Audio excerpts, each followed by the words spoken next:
Hi guys, I'm back. This is Master Bean Channel. This is just to inform you about travel updates. Starting September 14, 2025, terminal fees at NAIA are now 950 pesos for international and 390 pesos for domestic. You typically see this reflected in your airline ticket price.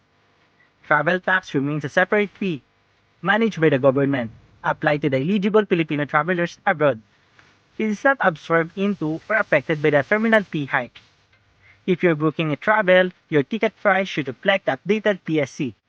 The travel tax may likewise be included depending on the airline booking platform or may need a separate payment. The new terminal fee applies independently.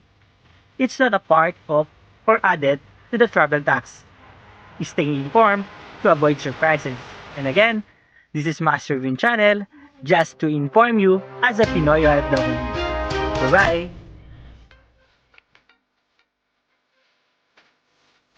Master Kamisyo.